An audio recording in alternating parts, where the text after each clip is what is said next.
That's the question. What do you think, Jeff? Yeah, I think we had enough equipment to support us and to fight the war. Fixed aircraft, rotary wing aircraft, I mean, all those things came into play in the war and also helped the ground troops a lot. I have to disagree with what Jeff just said.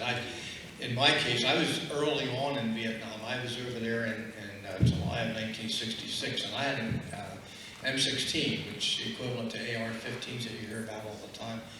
My M16 was it was the first generation M16, would jam constantly.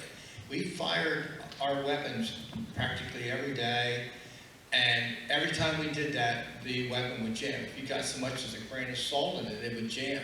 I can remember thinking many, many times, if I have to use this rifle to protect my life, I'm a dead man.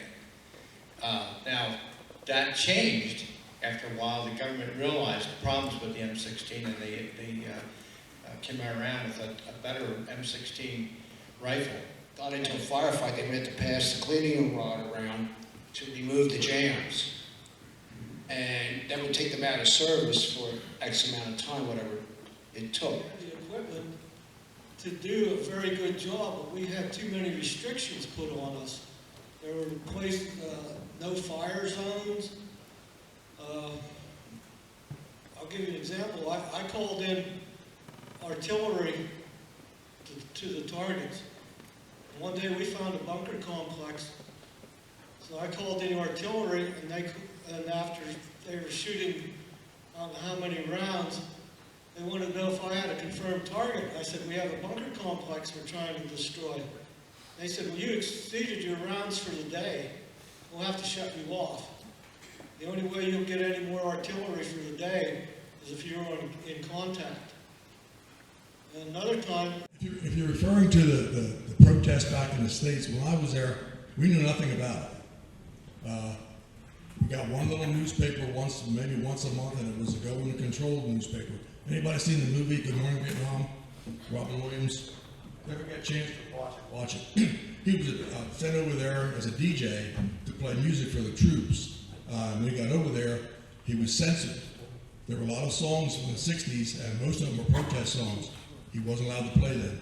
They would get news every day over the telegraph, and they would delete all the personal, what they considered private information. So we knew nothing. I didn't hear anything about the peace movement until I come home.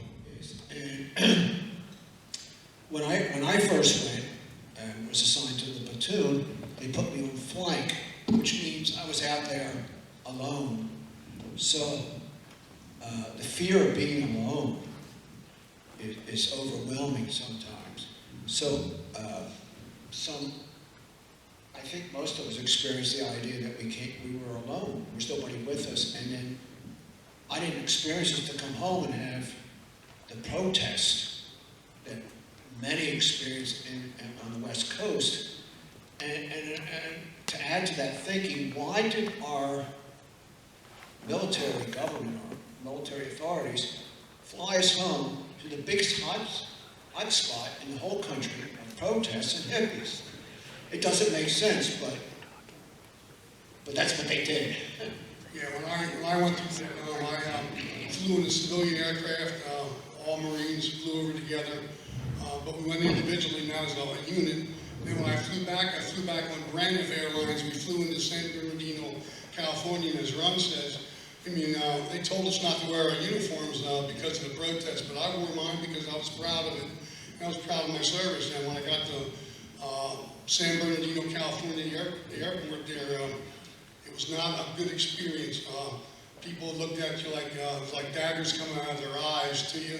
They call you names, they stare at you, they actually treated you like you were the enemy and not an American citizen. And for the longest time, it took me a while to forgive the American public for the way they treated me when I came home, because I just did my job for God and country.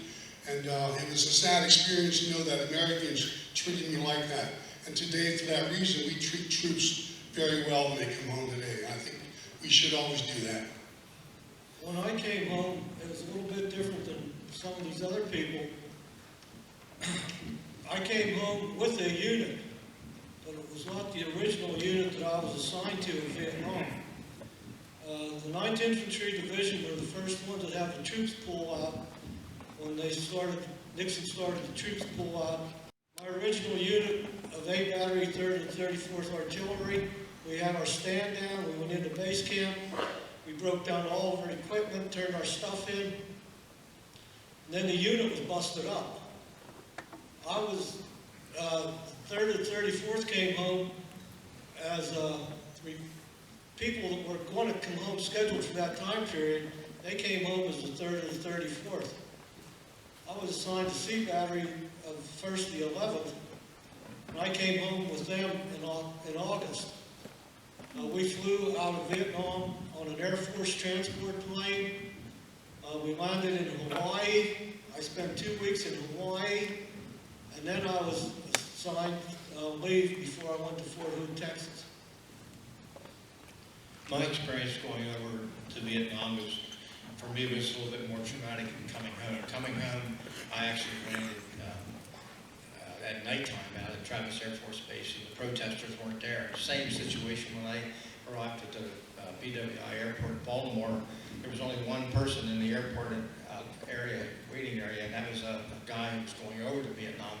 I sat and talked with him for a couple hours. But when I got sent to Vietnam, at the time I got orders to go over there, I was actually, my job at Redstone Arsenal in Alabama, I was actually teaching ammunition storage classes. And when I graduated from the ammunition storage class, I thought to myself, and I was made what they call permanent party, I was assigned to Redstone Arsenal. I thought, how lucky am I that I'm actually going to be able to stay at Redstone Arsenal and not go to Vietnam.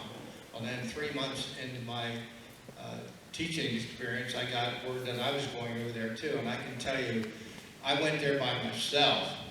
It was a 25-hour flight from Baltimore until I arrived in Pleiku, Vietnam. That included a few layovers a couple of times. But that was a long flight going over there, because unlike a lot of these guys that are up here who had months and sometimes even a year of training before going to Vietnam, I had 1 day of orientation. I had no idea, none whatsoever what I was getting into. It was a long, long flight to get to Vietnam. When I got to California out of San Diego, they flew us to LA. This was all commercial airlines, and I was going to go to Kennedy Airport.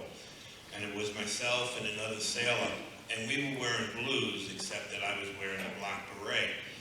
When we were leaving the plane, we're walking down the getaway, and it's almost like your aisles in the school. People just moved away from you. There was no welcome home. They didn't even look at you.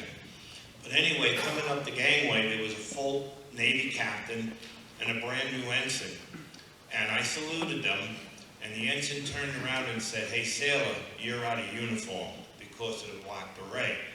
The captain turned around to the ensign and said, "You shut up. You don't know where he was." And the captain saluted me back. We get the greatest welcome home from you guys. Thank you.